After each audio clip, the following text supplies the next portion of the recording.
Assalamualaikum warahmatullahi wabarakatuh. Perkenalkan, nama saya Muhammad Khairi dengan NIM 230402002. Energi listrik ya, seiring perkembangan zaman menjadi hal yang sangat krusial, apalagi di era modern saat ini. Segala bentuk alat dipekerjakan dengan bantuan listrik. Maka dari itu, penting bagi kita untuk mempersiapkan atau menyediakan energi listrik yang dibutuhkan. Nah, berdasarkan pembangkitannya, pada saat ini pembangkit energi listrik yang terbesar itu menggunakan bahan bakar fosil. Selain dampak alamnya yang bisa merusak lingkungan, energi fosil juga merupakan energi yang terbatas. Maka dari itu kita perlu merancang atau membuat sebuah inovasi di mana energi listrik itu bisa dibangkitkan dengan minimnya dampak lingkungan yang dapat merusak, sekaligus energi tersebut dapat berkelanjutan. Maka dari itu, di sini saya akan menjelaskan mengenai perencanaan pemasangan sistem PLTS atap pada rumah. Nah, pada kali ini saya menerapkannya pada rumah kontrakan yang saya huni.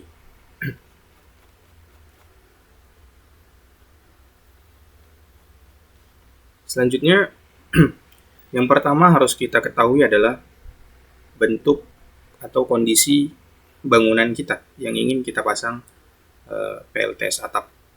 Jadi untuk lokasi yang saya huni, di sini saya berada di Kota Medan, Sumatera Utara, ya, di Jalan Bunga Cempaka nomor 28. Jadi ini adalah bentuk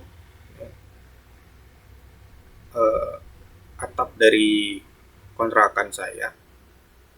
Jadi setelah kita mengetahui lokasinya, kita harus mengetahui analisa bayangan. Kenapa analisa bayangan itu penting untuk kita merancang PLTS atap?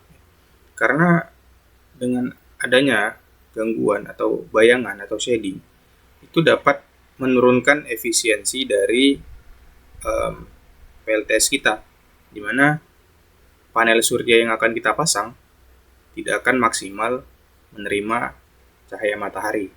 Seperti itu. Jadi berdasarkan analisa yang saya lakukan, jadi di sini saya menggunakan aplikasi Google Earth untuk melihat kondisi shading atau bayangan di kontrakan saya. Jadi berdasarkan observasi yang saya lakukan, dapat ditarik kesimpulan bahwasannya tidak ada bangunan yang tinggi di sekitar rumah. Kemudian tidak ada pohon juga, serta tidak ada utilitas pada atap seperti tangki air atau unit outdoor AC. Jadi dengan demikian PLTS yang akan saya aplikasikan pada atap kontrakan akan bekerja dengan maksimal. Kemudian adalah analisa struktur atap. Apakah atap itu tahan untuk diinstal PLTS atap atau diinstal panel surya? Maka di sini ada beberapa indikator. Yang pertama, rangka atapnya. Jadi untuk kontrakan saya itu menggunakan atap dengan rangka kayu. Jadi ada beberapa keunggulannya di sini.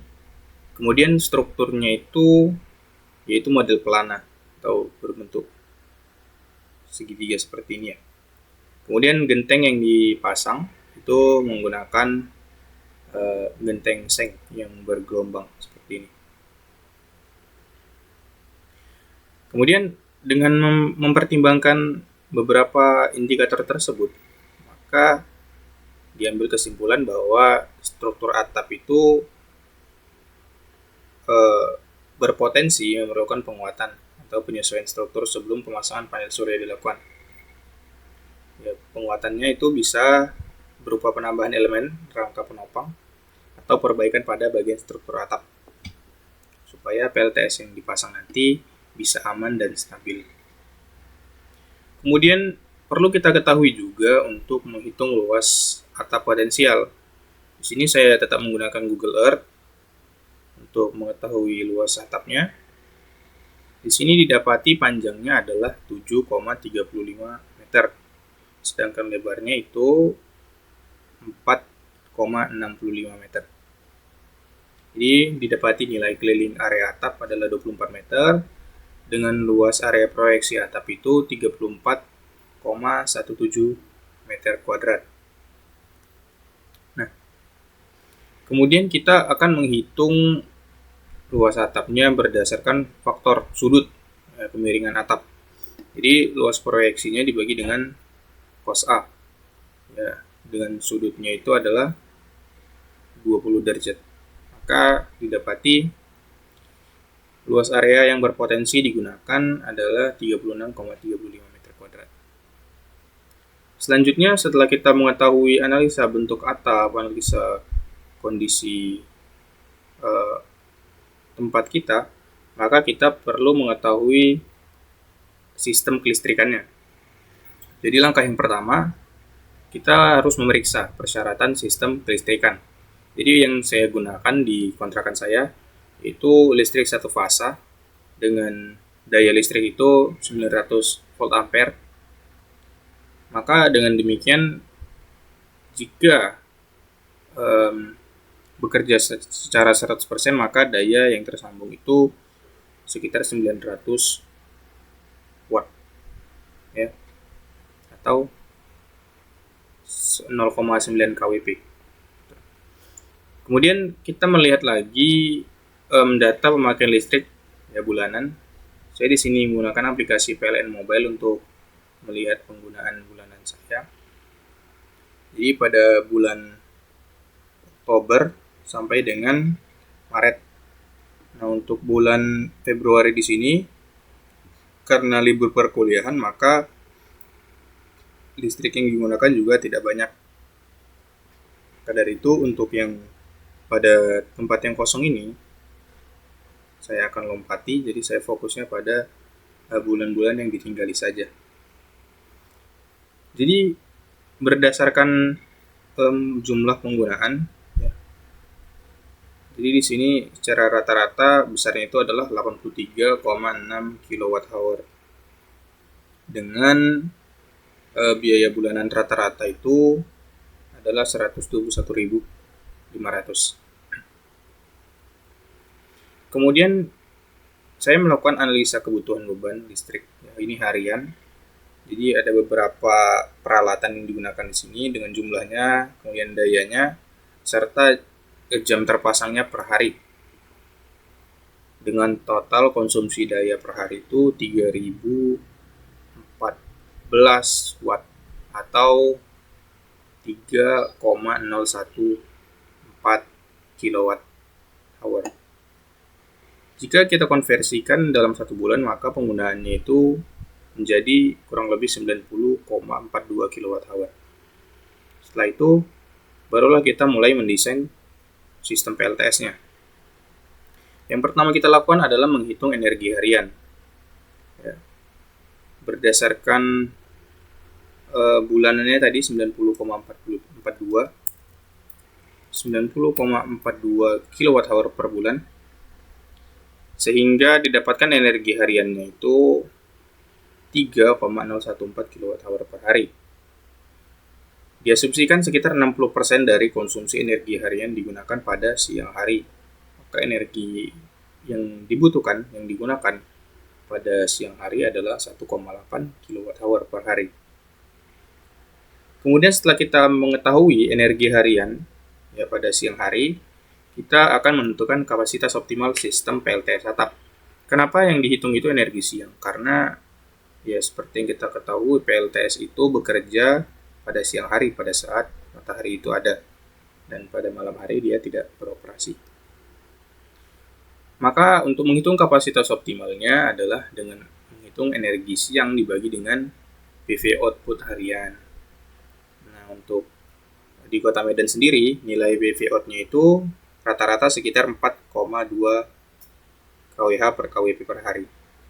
Maka kapasitas optimal sistem PLTS adalah 0,42 kWp.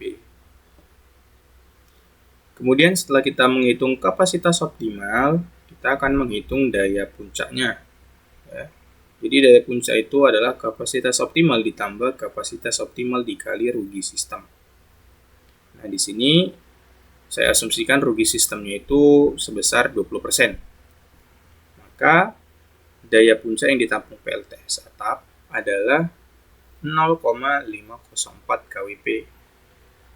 Setelah kita mengetahui daya puncaknya, kemudian ada lagi kapasitas optimal, kemudian energi siangnya, maka kita perlu memilih modul surya, sekaligus menghitung luas area yang efektif. Jadi,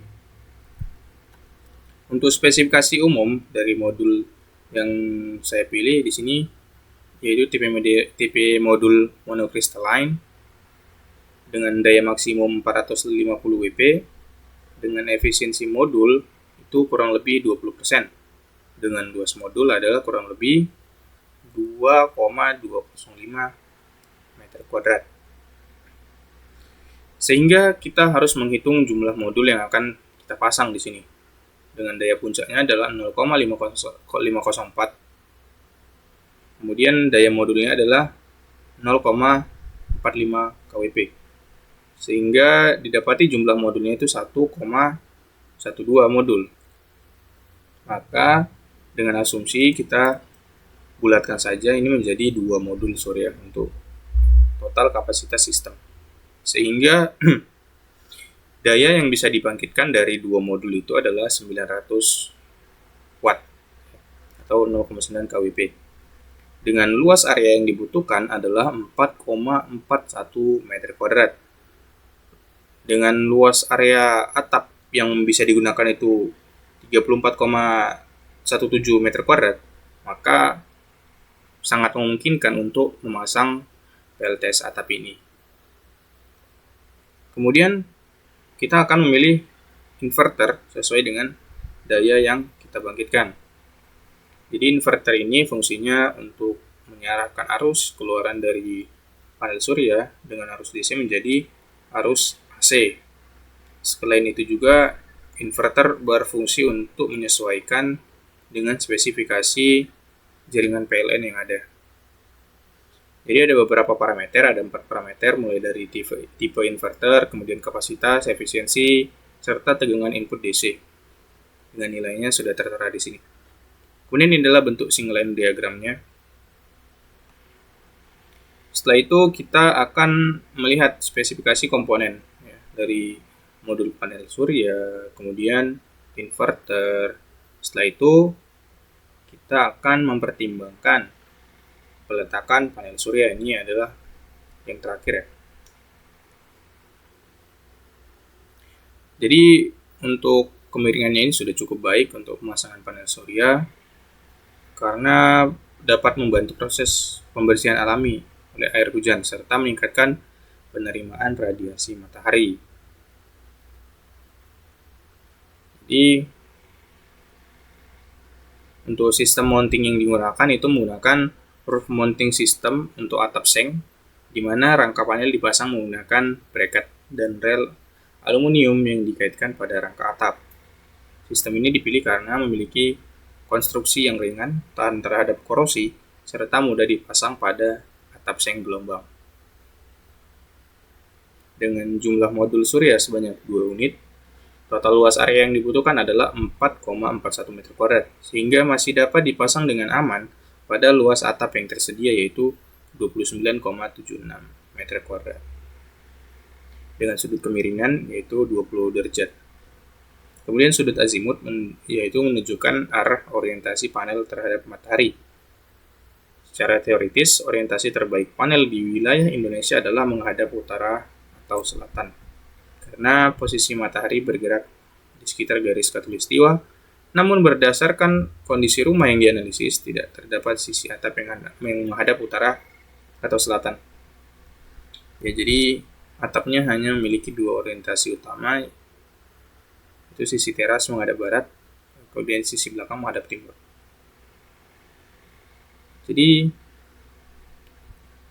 Panel dirancang dipasang pada sisi timur karena beberapa pertimbangan.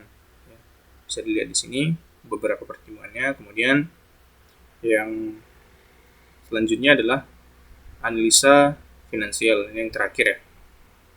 Dengan modul surya itu 2 unit, dengan asumsi 1 unitnya itu 2,5 juta, maka totalnya itu sekitar 13,5 juta rupiah untuk total investasinya. Kemudian kita analisis berapa sih penghematan energi yang bisa kita dapat dari merancang atau menginstal PLTS atap ini.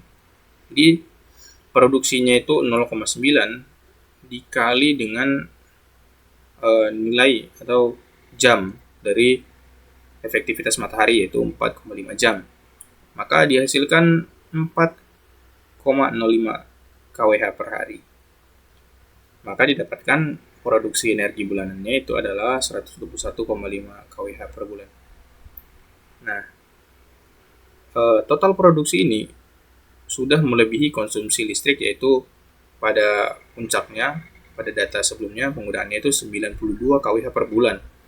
Maka dari itu, dengan asumsi ya, dengan tarif listrik ya untuk 900 volt ampere tanpa subsidi itu 1.362 per kWh, maka penghematan biaya per bulan itu adalah 164.268 per bulan. Dengan penghematan selama 1 tahun itu adalah 1.998.594 rupiah. Nah, atau sekitar 2 juta. Maka secara kelayakan dari segi aspek teknis dengan luas atap yang 34,17 meter kuadrat itu cukup untuk memasang 2 modul panel surya dengan total kapasitas 0,9 kWp. Kemudian dari aspek energi, produksi yang dibangkitkan itu 121,5 kWh per bulan, itu melebihi konsumsi listrik bulanan dengan konsumsi listrik rumah. Yang paling besar itu 92 kWh per bulan. Kemudian dari segi ekonomi, dari hasil finansial yang menunjukkan bahwasanya investasi itu sekitar 13,5 juta dengan potensi penghematan biaya per tahunnya itu adalah 2 juta. Maka pengaplikasian atau penginstalan PLTS atap ini berpotensi memberikan manfaat ekonomi dalam jangka panjang. Itu jika kita tarik garis panjang, itu untuk balik ke model ini sekitar 6 tahun lebih ya, 6 tahun setengah. Maka dari itu sangat disarankan untuk menginstal atau memasang PLTS atap untuk mengurangi kos penggunaan listrik kita. Jadi demikianlah beberapa aspek yang harus kita ketahui untuk kita dapat merancang PLTS atap.